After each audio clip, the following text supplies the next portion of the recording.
So hello everyone, जय हिंद सभी को। Welcome to my YouTube channel UPSC with Himanshi Yadav. So आज की क्लास में हम लोग क्या पढ़ने वाले हैं? ज्योग्राफी। क्या पढ़ेंगे हम लोग? तो ज्योग्राफी पढ़ेंगे। मैं यहाँ पे सब्जेक्ट डालने दे रही हूँ, क्या? ज्योग्राफी। ज्योग्राफी क्या सब्जेक्ट होगा? तो ज्योग्राफी आज हम लोग को पढ़ना है। और ज्योग्राफी में कौन सा चैप्टर पढ़ना है? तो मुझे आपको न्यूट्रॉन, पल्सर, क्वेसर, ये 3 तारे होते हैं, तारों के रूप है ये। न्यूट्रॉन, पल्सर, क्वेसर और ब्लैक होल के रूप में आज पढ़ाना है। सॉरी, ब्लैक होल को आज पढ़ाना है। सबसे पहले क्या पढ़ाना है? Neutron, pulsar, quasar. Neutron, pulsar और क्या पढ़ाना है? तो क्वेसर। न्यूट्रॉन, पल्सर और किसके बारे में पढ़ाना है? तो क्वेसर के बारे में। तो मैंने आप लोग को क्या क्या बता दिया था, कहाँ तक बता दिया था? देखो, मैंने आपको बताया था कि पहले तारा बनने से पहले क्या होता है? विरल गैस का गोला होता है। तारा बनने से पहले क्या होता है? तो विरल गैस का गोला होता है। उसके बाद वो गैस के कण जो होते हैं वो पास पास आते हैं, तो ये क्या बन जाता है? निहारिका बन जाता है। क्या? तो ये बन जाएगा निहारिका।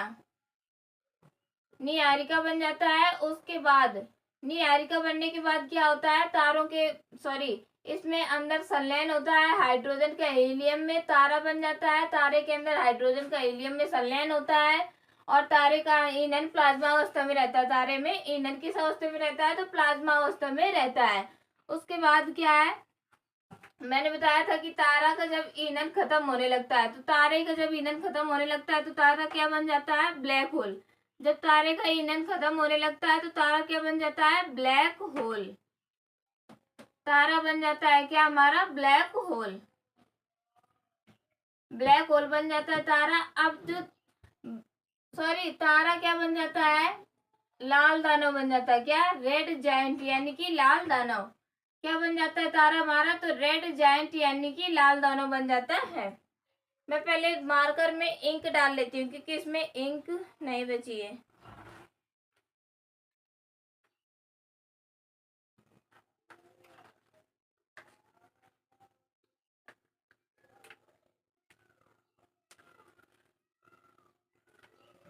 इसमें इंक डाल लेती हूँ, तब आपको अच्छे से दिखेगा। ठीक है।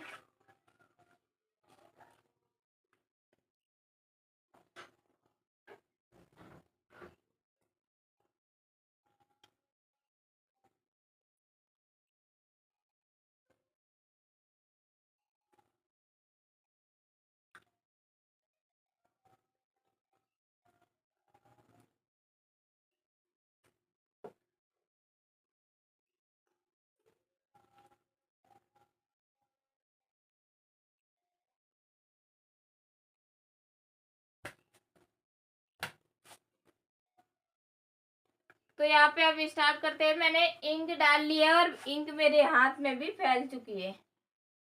तो ये क्या बताया था मैंने कि तारा का जब ईंधन खत्म होने लगता है तो वो क्या बन जाता है? लाल दानव बन जाता है, यानी कि रेड जायंट। क्या बन जाता है? लाल दानव, यानी कि रेड जायंट। रेड जायंट बन जाता है यानी कि लाल दानव बन जाता है जब तारे का ईंधन समाप्त होने लगता है। उसके बाद अगर लाल दानव का द्रव्यमान सूर्य के द्रव्यमान की 1.5 गुना से बड़ा होता है, ये मानस, ये बस मैं रिवीजन करवा रही हूँ, ये सारा डिटेल्स में पढ़ा रखा है अगली वीडियो में। ठीक है, पिछली वीडियो में। तो अगर ये तारा सूर्य के द्रव्यमान की 1.5 गुना से, सूर्य के द्रव्यमान के 1.5 गुना से बड़ा हुआ, अगर ये तारा सूर्य के द्रव्यमान के 1.5 गुना से बड़ा हुआ तो ये बनता है श्वेत वामन। उसके बाद ये बनता है काला वामन, व्हाइट ड्वार्फ, और ये ब्लैक ड्वार्फ। ठीक है। अगर सूर्य का द्रव्यमान, सॉरी, अगर लाल दानव को, तारे का द्रव्यमान सूर्य के द्रव्यमान के 1.5 गुना से अधिक हुआ, अधिक हुआ तो क्या बनेगा? अभिनव तारा। और अगर सूर्य के द्रव्यमान के 1.5 गुना से कम हुआ तो क्या बनेगा? श्वेत वामन। श्वेत वामन तारा अंतिम अवस्था में कब चमकता है? तो श्वेत वामन अवस्था में अंतिम बार चमकता है। उसके बाद जब ब्लैक होल बन जाता है तो तारा चमकना छोड़ देता है। ये मैंने बार बार बता रही हूँ कि पिछली वीडियो में बता रखा है, वहां से आप लोग देख लीजिएगा जाके। ठीक है। उसके बाद ये अगर सूर्य के द्रव्यमान, अगर तारे का द्रव्यमान सूर्य के द्रव्यमान के 1.5 गुना से ज्यादा हुआ तो क्या बन जाता है? अभिनव तारा। अभिनव तारा को विस्फोटक तारा भी कहते हैं। क्यों? क्योंकि ये विस्फोट कर जाता है। क्या कहते हैं? अभिनव तारा के विस्फोटक तारा भी कहते हैं। क्यों? क्योंकि विस्फोटक, ये विस्फोट कर जाता है। अब उसके बाद जब विस्फोट कर जाता है तो क्या बनता है? तीन तारे बनते हैं, न्यूट्रॉन, पल्सर और क्या, क्वेसर। न्यूट्रॉन, पल्सर और क्वेसर। कौन कौन से तारे बनते हैं? तो न्यूट्रॉन, पल्सर और क्वेसर तारे बनते हैं। ठीक है, तो इसको आप लोग स्क्रीनशॉट कर लीजिए, उसके बाद मैं आपको बताती हूँ आगे।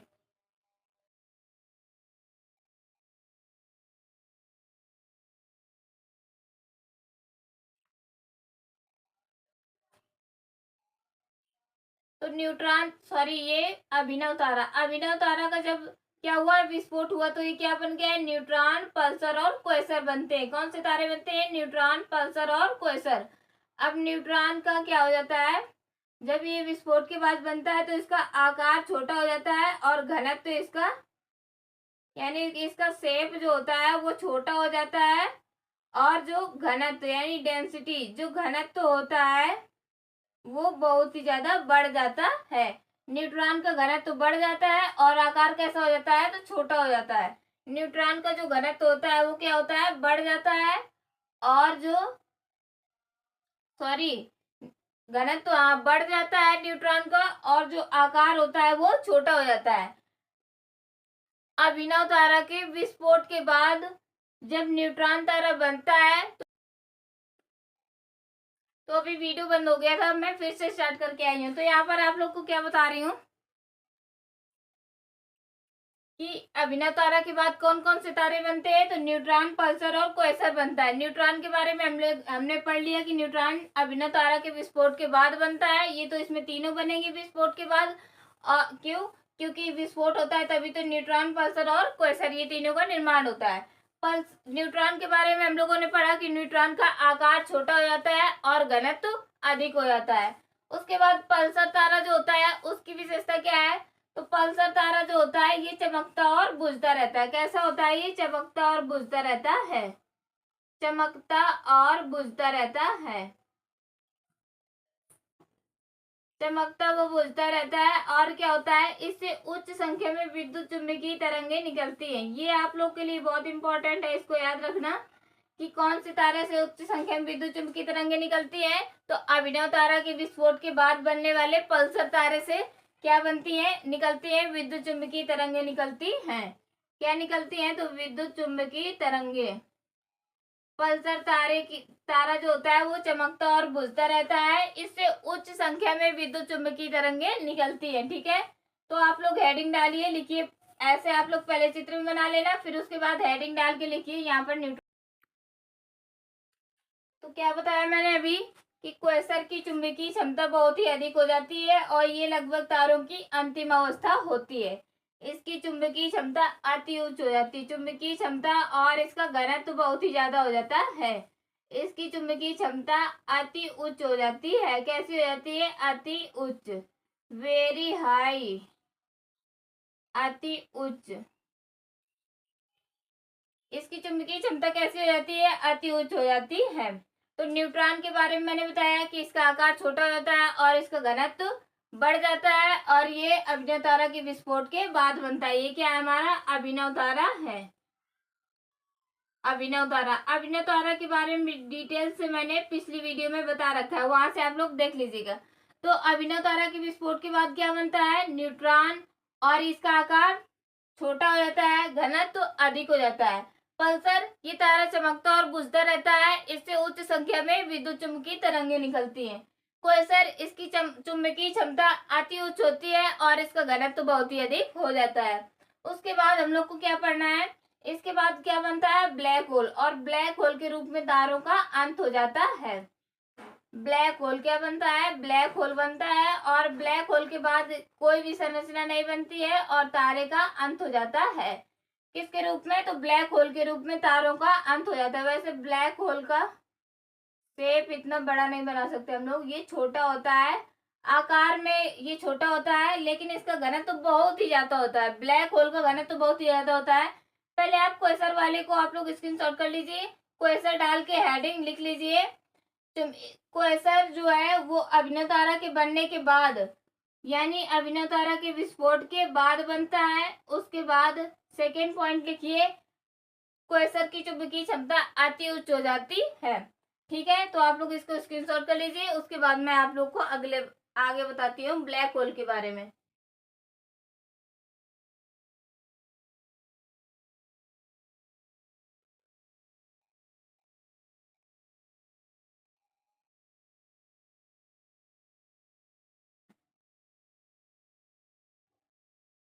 आपने स्क्रीनशॉट कर लिया होगा। इसके बाद मैं बताती हूँ किसके बारे में, ब्लैक होल के बारे में। अब देखो ब्लैक होल के बारे में क्या उदाहरण है। ब्लैक होल का घनत्व तो बहुत ही अधिक हो जाता है। ये क्या था हमारा, श्वेत वामन यानी कि व्हाइट ड्वार्फ था, और ये ब्लैक वामन, काला वामन यानी कि ब्लैक ड्वार्फ था। क्या, ब्लैक ड्वार्फ। तो ये सफेद वामन था और ये काला वामन था, व्हाइट ड्वार्फ और ये ब्लैक ड्वार्फ।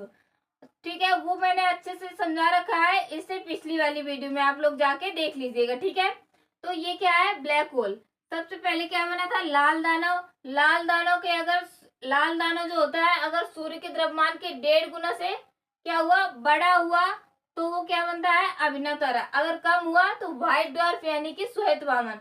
श्वेत वामन को जीवाश्म तारा भी कहते हैं। तारा अंतिम बार चमकता है श्वेत वामन के रूप में, उसके बाद ये चमकना छोड़ देता है और क्या बन जाता है, ब्लैक होल।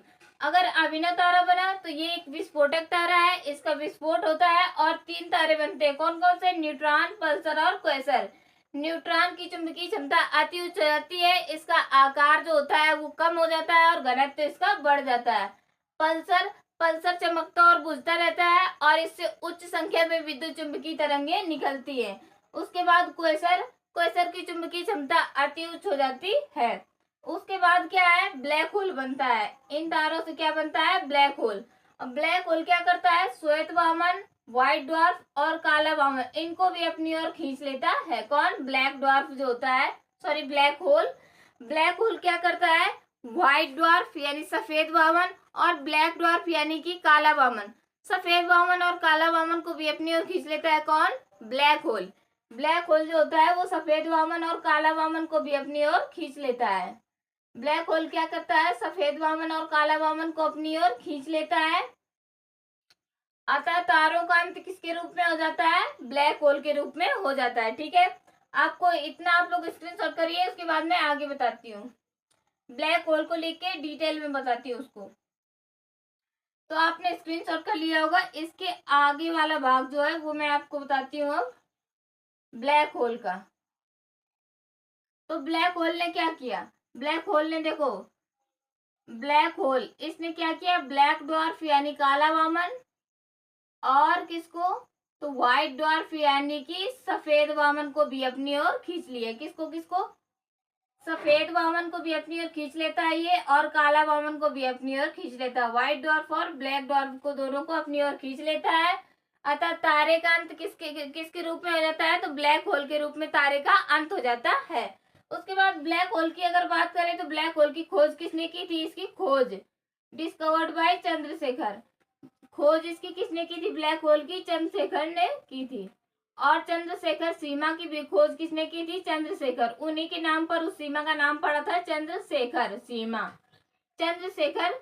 अब इस ब्लैक होल की खोज किसने की थी, तो ये भी आप लोग को पता हो गया कि ब्लैक होल की खोज किसने की थी, चंद्रशेखर ने की थी। ब्लैक होल की खोज किसने की थी, आप लोग रिपीट करोगे, ब्लैक होल की। देखो हमारे माइंड की जो समझने का सर्कल होता है या फिर जो कैपेसिटी होती है वो इस बात पर निर्भर करती है, या फिर आपको कब तक याद रहेगा, जितने बार आप रिपीट करोगे। कितने बार, जितने बार, कैसे, तो जितने बार आप रिपीट करोगे उतना ही आपको याद रहेगा। तो ब्लैक होल की खोज किसने की थी, चंद्रशेखर ने। अभी जो मैंने कहा चंद्रशेखर सीमा की भी खोज किसने की थी, चंद्रशेखर ने। तो चंद्रशेखर सीमा है क्या, चंद्रशेखर सीमा किसे कहते हैं, क्या, चंद्रशेखर सीमा, चंद्रशेखर सीमा किसे कहते हैं। तो देखो आप लोग को अभी मालूम नहीं है, लेकिन हम लोग चंद्रशेखर सीमा पढ़ चुके हैं। मैंने बताया हो शायद कि इसको चंद्रशेखर सीमा कहते हैं। अब जो मैंने लिखा था सूर्य के द्रव्यमान के 1.5 गुना को क्या कहते हैं, चंद्रशेखर सीमा कहते हैं। इसकी खोज किसने की थी, तो चंद्रशेखर ने की थी। चंद्रशेखर सीमा किसे कहते हैं, सूर्य के द्रव्यमान के 1.5 गुना को चंद्रशेखर सीमा कहते हैं। चंद्रशेखर सीमा की खोज किसने की थी, तो चंद्रशेखर ने की थी। ठीक है, इसको आप लोग स्क्रीनशॉट कर लीजिए कि चंद्रशेखर। आप लोग हेडिंग डालिए ब्लैक होल, उसमें लिखिए कि ब्लैक होल का घनत्व तो अति उच्च हो जाता है और इसका आकार छोटा हो जाता है। उसके बाद लिखिए ब्लैक होल, सेकेंड पॉइंट लिखिए, ब्लैक होल व्हाइट ड्वार्फ यानी श्वेत वामन और ब्लैक ड्वार्फ यानी कि काला वामन को भी अपनी ओर खींच लेता है। उसके बाद ब्लैक होल की खोज किसने की थी, तो चंद्रशेखर ने की थी। और ब्लैक होल का घनत्व तो इतना उच्च होता है, इतना ज्यादा अधिक उच्च होता है कि ये इसकी डेंसिटी इतनी होती है कि ये प्रकाश को भी गुजरने नहीं देता है। ठीक है, ये प्रकाश को भी गुजरने नहीं देता है। जैसे ब्लैक होल बीच में आ गया तो फिर प्रकाश उस साइड नहीं दिख पाता है। ठीक है, उसके बाद क्या है, चंद्रशेखर सीमा। तो चंद्रशेखर सीमा किसे कहते हैं? सूर्य के द्रव्यमान के 1.5 गुना को चंद्रशेखर सीमा किस कहते हैं? चंद्रशेखर सीमा की खोज किसने की थी? चंद्रशेखर ने की थी। ब्लैक होल की खोज चंद्रशेखर ने की थी। ठीक है, इतना आप लोग को आ गया। अब इसकी ये आप लोग स्क्रीनशॉट कर लीजिए। ठीक है,